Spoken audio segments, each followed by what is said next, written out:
So this is the what is ANSI A108.5 and why is it so important to the tile contractor and architecture and design community. Today we have James Wolfel, president of Artcraft Granite, Marble, and Tile Company. James Wolfel is also principal of J.G. Wolfel and Associates and a third-generation tile contractor at president of Artcraft Granite, Marble, and Tile Company in Mesa, Arizona. As a tile consultant, James performs installations, inspections, forensic deconstructions, pre-construction quality control, installation oversight, and expert testimony.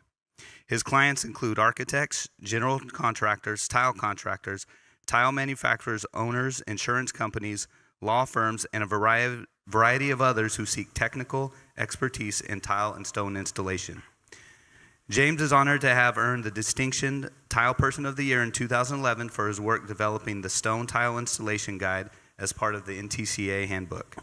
He is recognized with the NTCA's prestigious Ring of Honor for contributions to the NTCA in the tile industry in October 2019. Please welcome James Wolfel.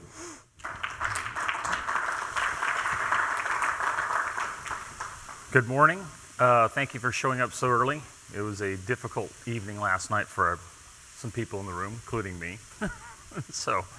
But what is the applying thinset? How does that affect tile contractors, architects, and designers? So a couple of years ago, we decided to update ANSI 108.5. And so what ANSI 108.5 is the setting of ceramic tile with dry set cement mortar, which is 118.1, modified dry set cement mortar, 118.4, exterior glue plywood modified dry set mortar, 118.11, or improved dry set mortar, 118.15. Does anybody know about 118.15? You guys, do you know what it is? It's the latest one. It's the fancy, it delineates modified mortars from 104 to 115. The 15 are the higher performing mortars. So, what are the new changes? The new changes are, in lieu of installation, because that's what encompasses the entire installation, it's setting the tile. So, setting is what is happening, installation encompasses the entire process. No removing of 3 tiles. Must periodically check the tiles while installing tiles for proper coverage. So, over the years, 108.5 was kind of manipulated into an inspection criteria. How many of you guys have heard about removing 3 tiles to check your installation? Okay. Well, that no longer exists as of the end of 21. You must periodically check your tiles for coverage while you're installing. So if I show up on a job site as a consultant and I say, hey, you guys, I'm sure you guys were checking the tiles for proper mortar coverage when you're installing. And if somebody says no, then at that point in time, you did not meet the standard if you have poor coverage. Because you, as a tile contractor or tile installer, you need to periodically pick up the tile and check for your mortar coverage, contact, transfer, things like that. All right? It's easier to read. Before we had it broke down between ceramic, porcelain, quarry, all this other stuff. It encompasses any tile that meets ANSI 137.1. Who knows what ANSI 137.1? Do you guys know what 137.1 is? All right, it's the standard in which you manufacture tile in the United States. Okay. It refers you to 137.2. It doesn't tell you about 137.2. That's its own standard for that glass tile, and it does not refer you to 108.19 or 108.19 or 108.20. That's gauge porcelain tile panels, so that has its own standard. It eliminates back buttering language, uses notch troweling and flat back troweling. The regional vernacular was different. That's why we got rid of back buttering, because some people call back buttering burning, keying. Other people refer to it as notch troweling the back of the tile. You do not notch trowel the back of the tile. If you're going to do anything to the back of the tile, you burn it. All right, you flat back trowel if needed. This standard does not make you do anything. It just says you might need to do it. Why is it so important? Okay, this goes into why is it important for architects and designers as well. behind the substrate, making sure your substrate's flat, making sure it's clean, making sure it's there's no bond breakers on the substrate. How you trowel your mortar is the second most part of your installation. All right, that's where we get when we get bad installations. Usually it's right here, at the corners and at the edges. Okay, so you know that we're not perfect. There's one of my employees notch backing the tile. Okay, that's not what you do. Okay, we went up to this person and said that is wrong. So take the thin set off the back of it. If you're going to flat back trowel it, do it, but don't notch back it. On exterior installations, both horizontal and vertical, you can see what happens if you do not trowel it properly. I was able to pull this off with my hand, about 30 feet in the air, off a lift. Okay, this was raining tile at this building right here. I like this one because this is a pretty cool method. You dot mount one side of it, and you trowel it the wrong way on the other side of the same tile. That takes work. If you're going to go to that much work, why don't you trowel it properly? Can anybody answer me, how do you trowel a linear tile or a rectangular tile? Short side, perpendicular to the long side. How do you trowel out your mortar on a square tile? You don't have a short or long side. It's got to be one direction. Okay? So you can't see the swoops and stuff like that. It's going to go one direction. Okay?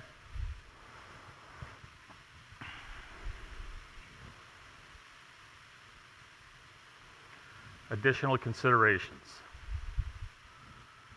First and foremost is substrate flatness. I can't tell you how many times that I've seen failures in jobs because the substrate wasn't flat and the tile installer used tile mortar to flatten that surface. Tile mortar is not a leveling or flattening material. It's not built for it. You don't use it because what happens? What if you get it too thick? Come on, what happens if you get it too thick? It shrinks, okay?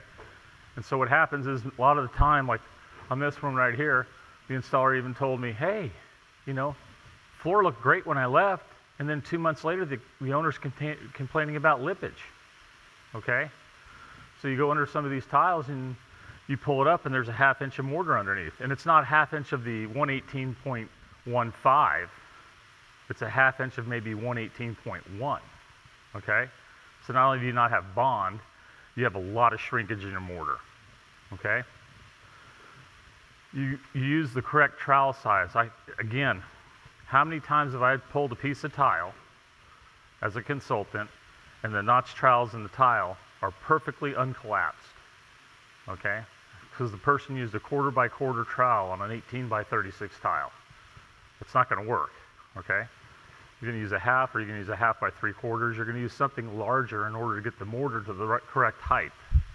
Does anybody know how to properly, what's the angle on troweling mortar when you're troweling it? What do you hold the trowel at? 45. So if you're using a 1/2 inch trowel, the width of that ridge is going to be 1/2 inch, correct? What's the height of that ridge? 1/4, okay? So when I see people troweling it and then taking more thin set and then more thin set and putting it down, you either have the wrong trowel, you have a flat, or you don't have a flat substrate, or you don't know what you're doing, okay? You can see the directional troweling on the substrate's been flattened. He's working on it, he's keyed it in. Last, your best friend in teaching your employees or teaching yourself how to install mortar properly is the NTCA trial and error video. How many of you all in this room have watched that? How many have not? Okay, watch that video. If you're an architect or a designer and you do a job site visit, if you watch that video and you're going to see, and you go on your job site, you're going to see if your installer is troweling the mortar right. So think about this. When I look at an installation, a failure, or when I'm overseeing an installation as a consultant for quality control, if I don't see the mortar being troweled directionally or properly, that is going to be a problem down the road, especially in high traffic areas, okay? Because your failures at high traffic areas are going to be at the edges and at the corners, okay? Does anybody have any questions right now? You guys can ask me questions through this whole thing. No questions. Okay. Real world examples. Oops, one more. Okay, so this is an exterior car dealership installation. You can see the trowel marks right here. It failed. All right. That's done properly. I don't like the way that's troweled. He's putting a cut in, but you can see that the tile is linear and he's going parallel to the tile. Okay. So what happens here as well is when it's parallel, it takes longer to evacuate the air, and it's not as efficient as if you go to the short side of the tile.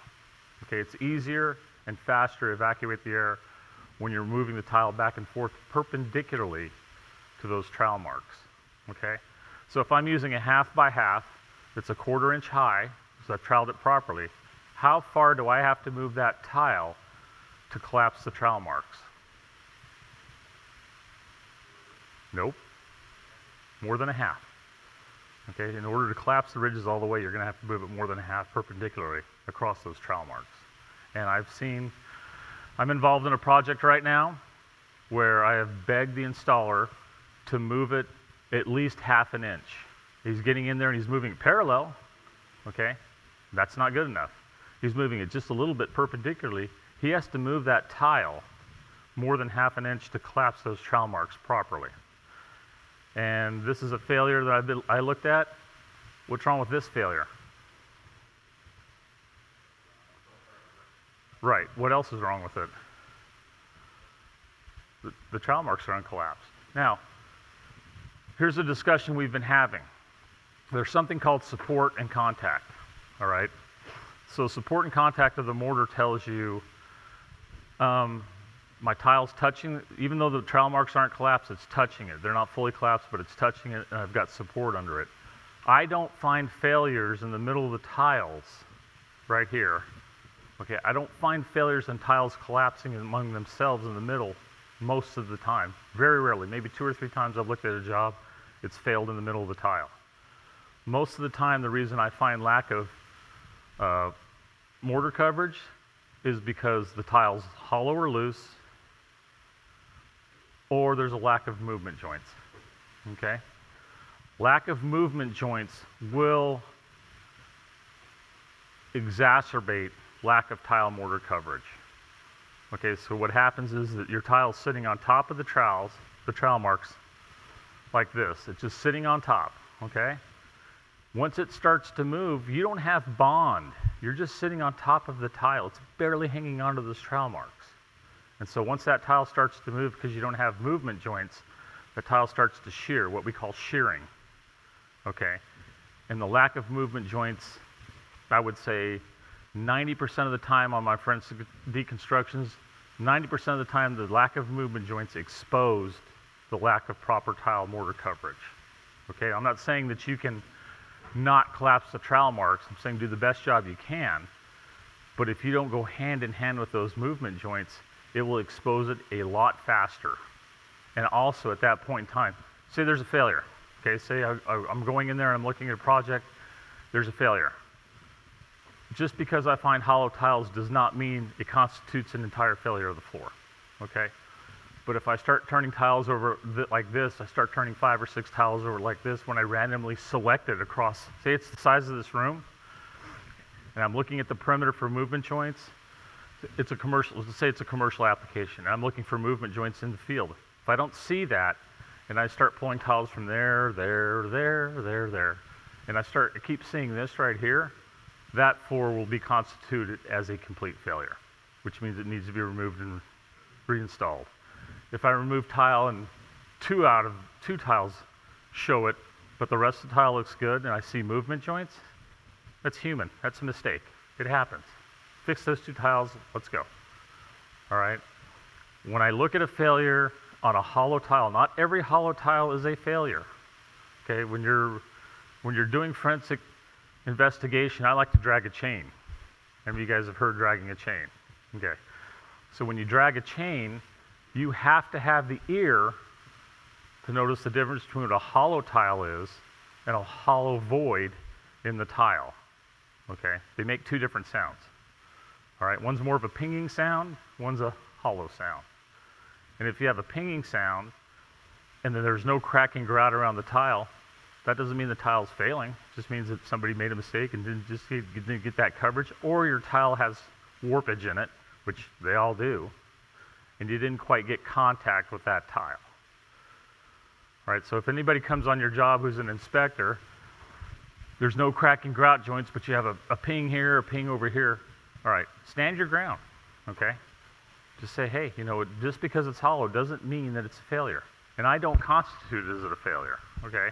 It's only when I start seeing stuff like that under the tile, because you don't have any movement joints around the perimeter of your room or in the field of your room or outside or in the bathroom or in the shower, that's what constitutes a failure when I start pulling tile off the floor or off the wall. You guys have any questions? Yes? James, when you're doing an inspection and you're dragging a chain, how do you differentiate between a hollow tile and an installation where there's just a membrane underneath that's maybe giving it that sound? Because we know that sometimes a membrane installed can also give off that sound. No, that's a great question. That is a really good question. You have to be very, very careful. But I have yet to be, thank goodness, I have yet to be in a situation where it's hard to tell, because there's other things that show it off. Okay, cracking grout joints, broken edges, broken corners, and that's when you investigate, especially when you see broken corners and broken edges. You want to see what's going on under the tile on those broken edges and broken corners. Now the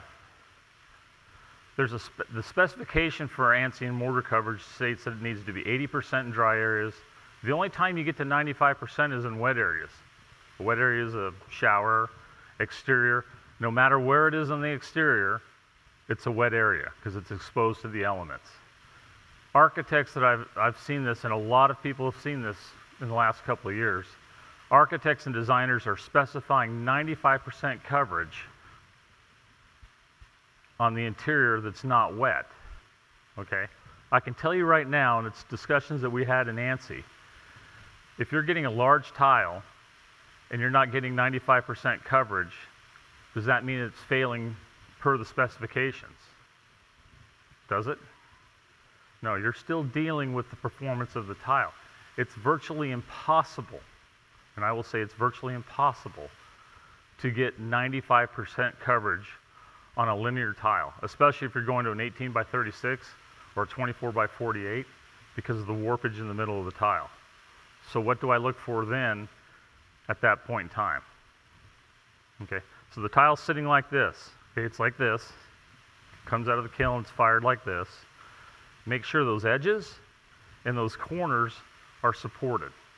Now you might lift off and the center's supported with mortar, but make sure that those edges and corners are supported, okay? Because very rarely does it fail in the middle. I'm not saying to 5-spot it because you still have to have mortar coverage. I'm just saying use the right size trowel, embed it, and most importantly, make sure your substrate is flat, okay? Again, your substrate drives the problems in your installation all day long. If your substrate's not flat, you're going to create problems. Yes, sir?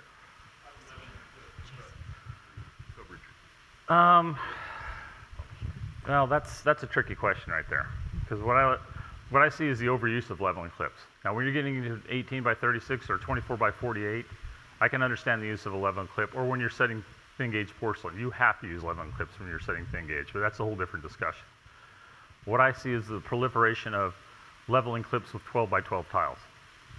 There's no reason you use a leveling clip with a 12 by 12 tile. All right?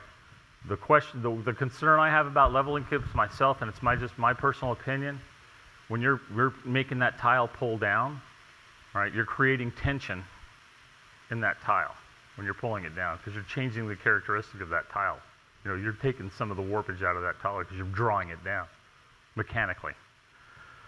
I don't think I've looked at a project where the leveling clip caused a failure at the edge. used properly, but that's the key verbiage, used properly. I've seen plenty of leveling clips not used properly. I've seen leveling clips in the grout joint, so they broke them off and they covered them up. They didn't get them all out. I've seen leveling clips underneath the tile as a shim. That's not used properly. Okay, that's going to affect, believe me. I've seen leveling clips and tile spacers underneath the tile used as shims. Okay? Okay, so this is 30 feet in the air, knitted. For the life of me, I can't understand this. Why would you notch trowel it and then spot bond it? Okay, why would you do that? Can somebody tell me why you would do that?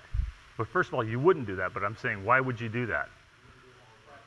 The wall's out of plumb, okay? It's out of plane. See how much thin set he's got under here? That thin set is probably 3/4 to an inch thick, okay? In the air, 35 to 40 feet in the air.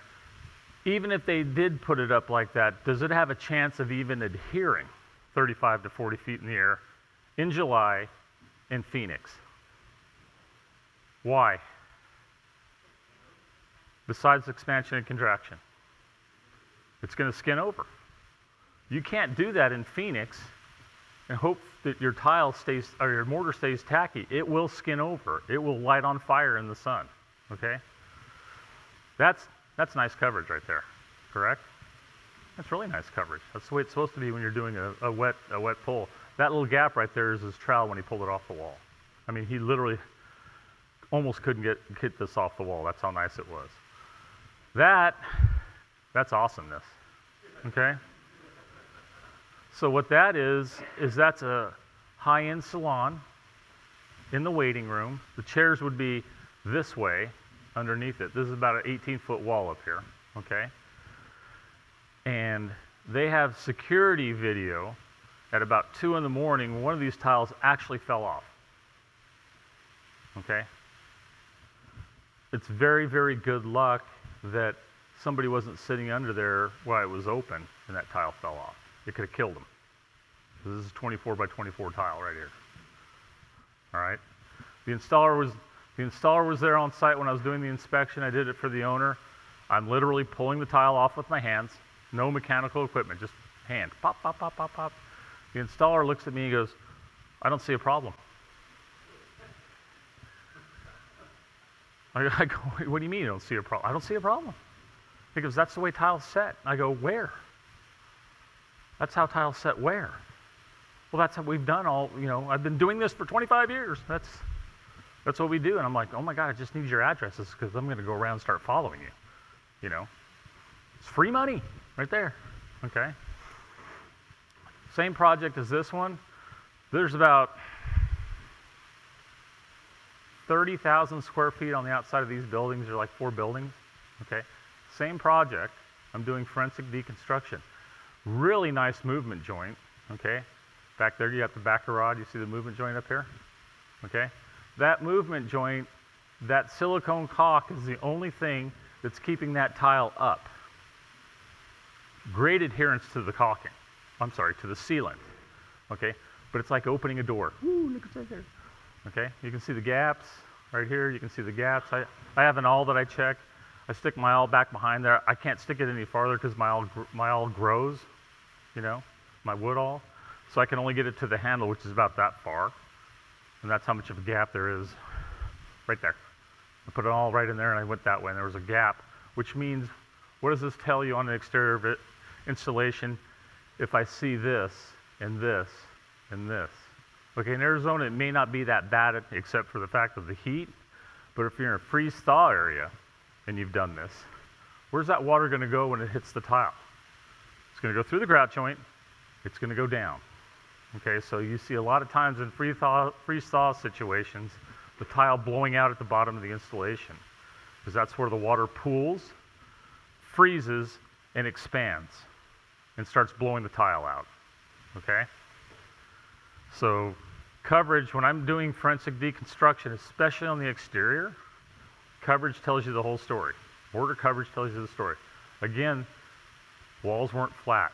Now it's even more scary about this installation, again, this is 35 to 40 feet in the air, I'm doing this in a lift, okay, is that when I was asking the installer, because we had the GC, the architect, the owner, the tile installer, they want to know what's going on. I asked the installer, I said, hey, because some of the thin set was just coming right off the wall too. There was a double problem, okay? Lack of coverage to the tile, thin set wasn't sticking to the substrate in some areas, and most areas. I asked him, I said, did you clean the substrate? How long did you put the waterproofing up before you installed the tile? I don't know, 3-4 weeks, okay? All right, did you clean the substrate? I don't know. What was going on? Did we have any storms, monsoon storms, anything like that? Well, no. But they were grading the parking lot right in front of the building while this was going on. So you know what happens then? Dust gets on your substrate, you're sticking to dust, okay? And once the dust goes away, your tiles start falling off, or your thin set starts falling off, all right? Discussed it yesterday in our meeting. We're talking about putting language in this goes to the whole installation, but some of these waterproofing membranes cannot be exposed to UV light for more than 72 hours. How many of you guys know that? Okay, one person knows that? All right, I don't blame you, because what we found is it's difficult to find unless you get into the product data, and some people don't even produce a product data that tells you how long you can leave that waterproof membrane exposed to the sun, okay? Check your waterproof manufacturer's product data. If they don't have it in there, call your sales rep before you do an exterior installation with waterproofing. Because if you leave it out too long, it starts to degrade. And when it starts to degrade, it starts to lose all of its capabilities, all right?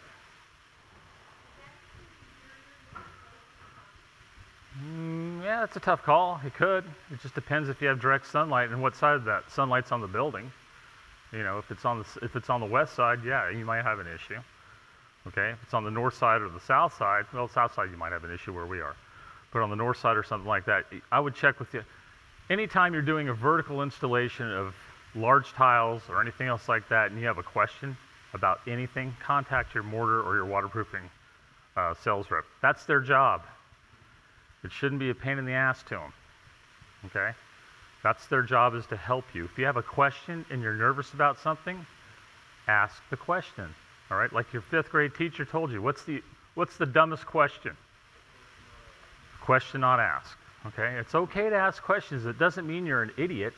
It means you don't know and you're not sure. There's nothing wrong with that, especially when you're going 40 feet up in the air on the exterior of the building. One of these tiles fell and almost hit a landscaper, okay?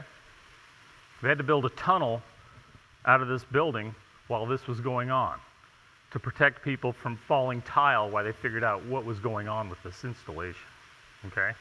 That's pretty sad. And that's the reason why people don't like to use tile sometimes. We are literally killing ourselves because we're not doing it right. We're killing our industry. I don't know if you were if anybody heard the press conference yesterday with Eric Astrachan, TCNA.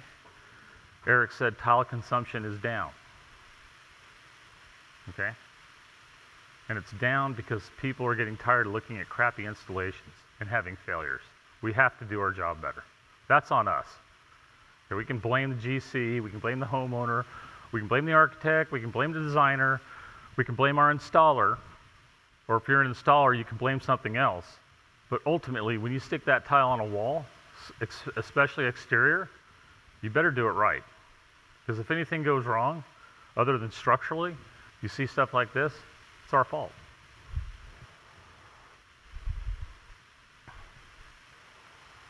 Okay? Very nice. Very nice. Okay? The way it's supposed to be done. Very nice. Again, that's the mark where he pulled it off with a trowel. And this is a hotel in Scottsdale that goes about, actually, well, let me tell you a story here. So the pictures, this picture included, this is a different building in that same area I was talking about, the 40 feet high. All right, there's actually 4 buildings sitting together, 1 building separate. All 5 buildings, the tile was failing. Okay, 2 different jobs, same owner. Okay, the owner owned both buildings, both projects. After that, the owner called me and said, hey, we're putting a hotel up in North Scottsdale. We want you out there, because I did the other consultation on the other buildings to tell them what's wrong. We want you out there to make sure this tile right here doesn't fall off the wall, okay? So I went out there, every other day at the beginning, make sure, got with the installers. They did a really nice job. This one is the example I was telling you about of a lack of a movement joint causing the tile to move. At the perimeter of this house, there was cracking about 3/16 of an inch wide around the entire perimeter because they just had a big, heavy rainstorm for a couple of weeks. And in our area, when wood base meets moisture, it likes to expand, okay? And so what happened here, it expanded. This tile tented in the middle of the floor. I mean, it was probably about that high in the middle of the floor, okay? Tile didn't break, but it was sitting up in the air because there was no contact at all. It looked like this was just done the day before yesterday. So in that hotel, there's the first piece of tile they set on that hotel. Compare that to that right there. So I went out there the day before they set tile and I threw a level up against the wall. Because I told them, we had a pre-installation meeting, I told them, hey, make sure you check your substrate. Make sure it's flat, okay?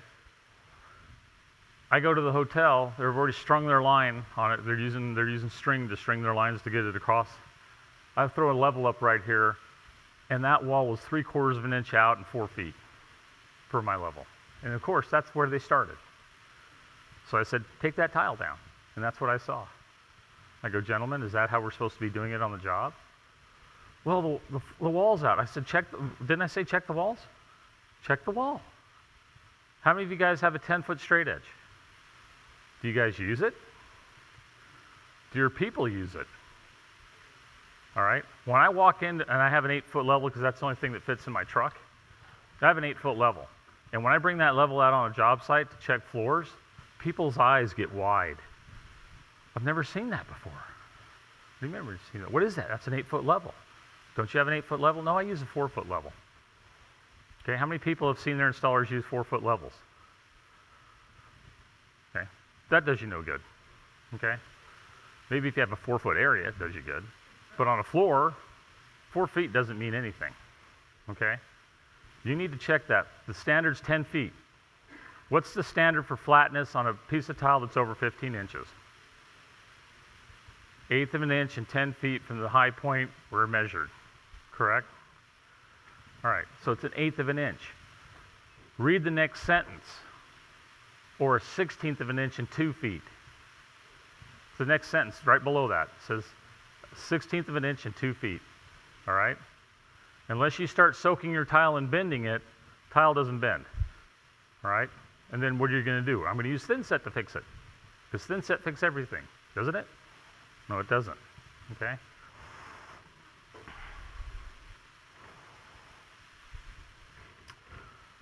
That is a meter by meter, 3mm tile on the exterior of a drugstore in Gilbert. Yes, Sean?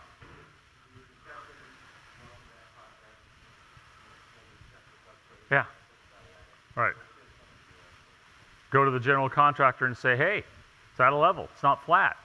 You want to pay me to fix it, or are you going to fix it? Well, since it was a specialized substrate, okay, I recommended to the installer to let the general contractor get with the framer and the backer board installer to fix it, because they couldn't fix it themselves. But normally, you tell the GC, it's okay to stop. Everybody, it's okay to stop, even though you're getting pounded by the general contractor, the home builder, the owner, the designer, the architect. You need to finish, you need to finish. It's okay to stop, all right? But when you stop, you better explain it to them intelligently. Don't sit there and say, I can't do it. Why? Well, because. Because why? Well, because it doesn't work, all right? No, the substrate doesn't meet the flatness tolerance per ANSI. This job has specifications if you're on a commercial job, or maybe you're on a residential job that has specifications. Sometimes I write it into the plans on the face of the plans for notes. Per TCNA, per ANSI. When it says per TCNA or per ANSI in those specifications, that means that that floor has to have a certain flatness, okay? Explain it to them that way. Hey, I bid this job for plans and specs. My contract is written per plans and specs. My proposal is part of the contract, all right? Per ANSI, okay, 108.5, this floor has to be a certain flatness for me to install this tile. Explain it to them intelligently. Make a copy of the page, scan it, send it to them, okay? Or have the book with you and show, this is what it's supposed to be. That does two things. One, it makes you look smart, okay? And two, it probably blows the contractor away by saying, wow, this guy really knows what he's talking about. And that's fun. That's fun when the GC kind of backs down. That's always a fun thing on the job, okay? This is on a tilt-up, okay? How many of y'all put tile on a tilt-up? You guys know what a tilt-up is? When they take the big concrete slabs, tilt them up?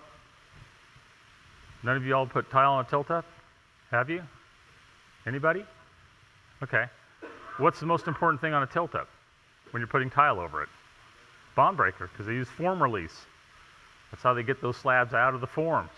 They use a form release on it. This whole building, about 25 feet in the air, they didn't check for a bond breaker on it. So the only thing keeping this up was grout, and that gave up right here. To me, these are the most fun deconstructions for me, because again, I don't have to use any tools. I just take my hand and move it, okay? Should I be able to take my hand and take a piece of tile off the wall? Should that ever happen? No. Makes my job easier, okay? But it becomes a dangerous situation, okay? This is a car dealership I was overseeing. These guys fought me for a little bit about how to put mortar in properly, but they had to put it in properly because this is the driveway right here. Okay, they're tiling the driveway, and this tile is only a 1/4 inch thick. It's not 3/8, it's 1/4 inch. It's a 1/4 inch clinker, okay? And so after fighting me, they got it right. Looks really good. This is what I was telling you about on that building. You take the job as its entirety. Okay, so I see failure on the bond, I see failure on how they're troweling it. They used horseshoe wedges to shim the tile to make it flat on the wall. Okay? If you're going to put that much effort into making the tile flat, wouldn't you think you'd check the substrate or you'd do it right? All right? You're putting horseshoe wedges to shim the tile to make it flat. Seriously.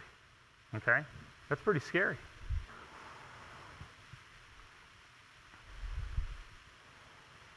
How do I play the video? Click it one more time? Okay, so this is a job I'm overseeing in Scottsdale right now, okay?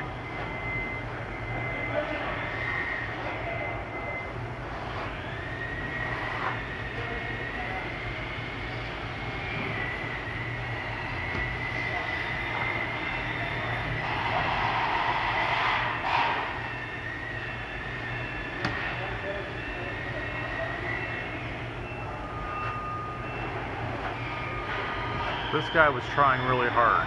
This is an employee that you want on your team right here. Okay, I watched him for 2 hours, 3 weeks in a row setting tile.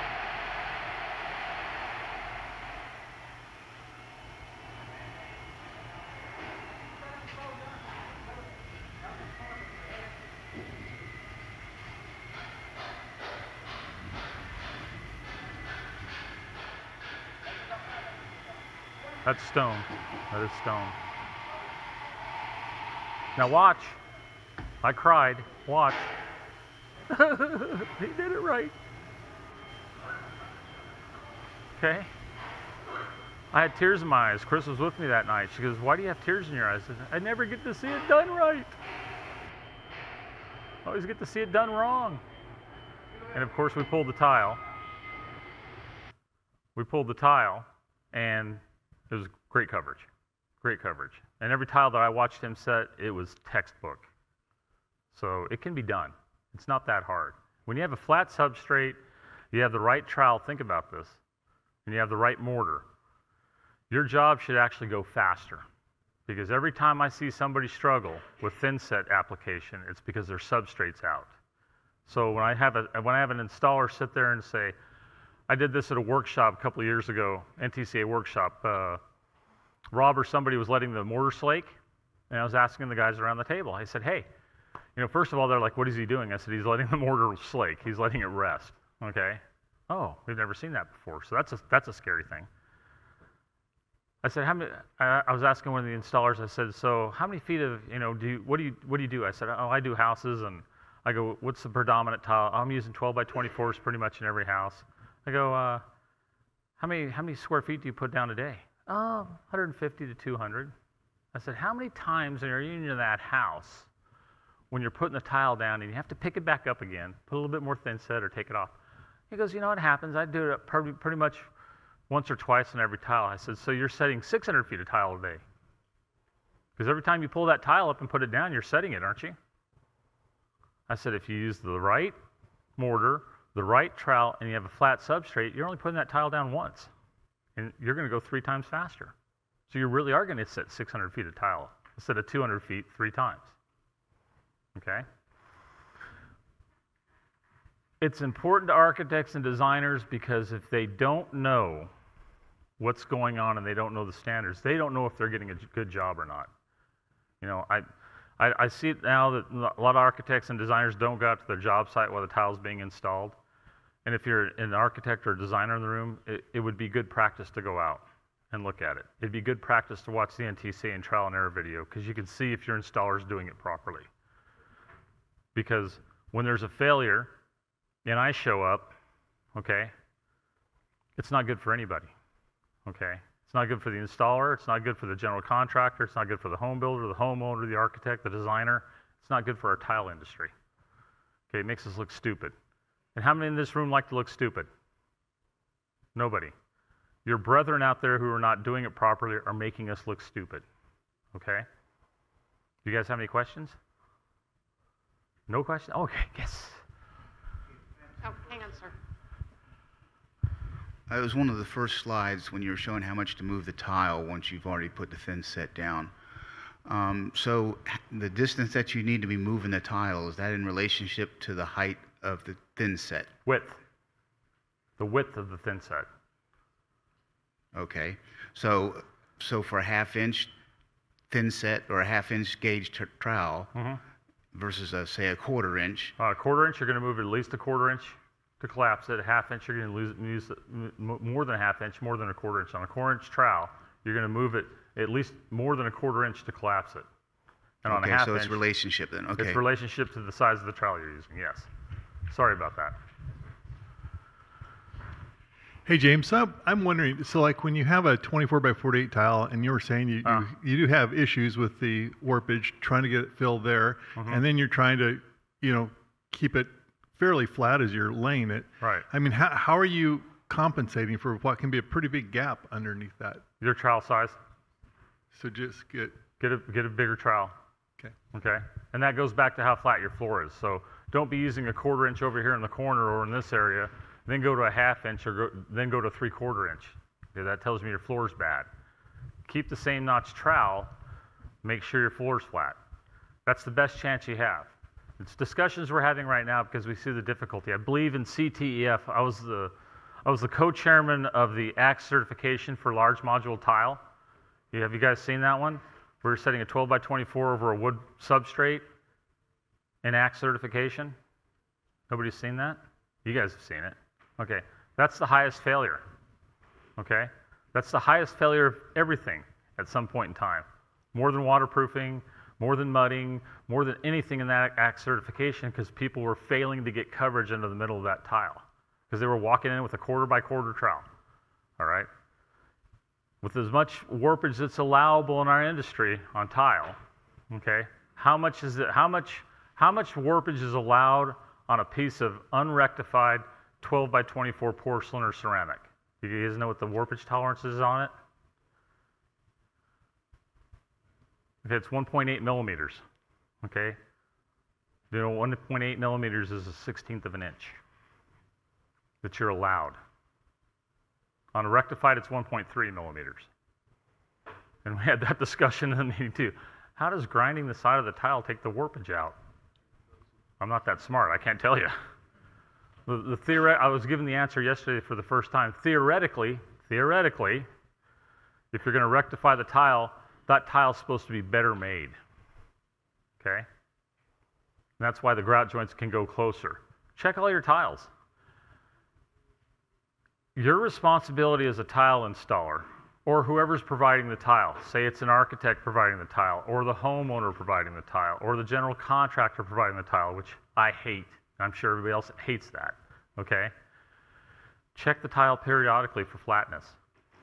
The NTCA just finished a white paper where we've got it in where you can field check tiles now. So it's in the reference manual where you can field check. It doesn't give you a perfect gauge, but it gives you an idea. I can't tell you how many times I've seen people take two tiles and put them together, face to face. That tells you nothing. It gives you an idea that you have some warpage, but you're effectively doubling that warpage. And tile doesn't warp in the same place, all right? It doesn't warp in the same place all the time. The warpage is on one end or more on one end than the other. It's still a standard of the amount of warpage you can have, okay? But you need to check your tiles. And if you're not checking your tiles, you're not doing your job. The expectation, if your tile coming out of the box is supposed to be perfect, then your expectations are in unicorn land because it doesn't work, okay? You need to periodically check your tiles. It's like periodically checking the back of the tile for coverage, okay? It's your best friend. It tells you if I'm using the right trowel or not, or the right size trowel, because of the warpage in the tile, okay? Check the tile, it's okay. I'd rather you check the tile at the beginning than have me come in there and check the tile for you when there's a problem. I never get the call to look at a great job. That call has never come on my phone. James, we're going to pay you to come out here and look at a fantastic job. I only show up when there's a problem, okay? Either through the installer, through the general contractor, through the homeowner, through the architect, or, best of all, through the attorney, okay? I'm only there when there's a problem. I'm not there when everything's hunky-dory, okay? I'm there at the beginning on some of these jobs I'm overseeing to make sure it goes hunky-dory, but even in those situations, the installer fails to listen to me sometimes, okay? I can't make anybody do anything. There's no such thing as a tile police, okay? You don't want the tile police. You need to self-regulate yourselves when you're doing tile installations. Any other questions? Oh, yes. To the point of standing your ground you were talking about earlier, like with hollow sounds, Yeah. Is there something you can point us to that we can show the GCs? No, there's not really anything in there about hollow tiles, but it is an industry best practice that says, you know, a hollow tile does not constitute failure. It doesn't mean it's a failure. Again, you have to look for signs, okay? When I look for hollow tile, again, I'm looking for perimeter, movement joints, and things like that. I'm also looking for cracking grout. If I see grout cracking on the side of that tile, especially if it turns left or right on top of that tile, that tells me the tile's loose, okay? And when I'm chaining it, I go to that tile first, and evidently it's loose, okay? I look for broken corners. I look for crushed edges, okay? That's what tells you when you have a mortar coverage problem. You've seen malls, you've seen car dealerships, you've seen airports.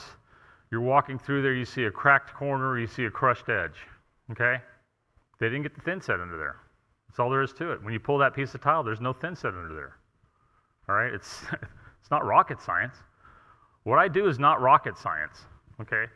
What I do is I look at the standards, I look at the specs, I look at the plans, I look at the installation, I try to determine what's going on, okay? Any other questions? None? Thank you very much for getting up so early and learning about thin set application.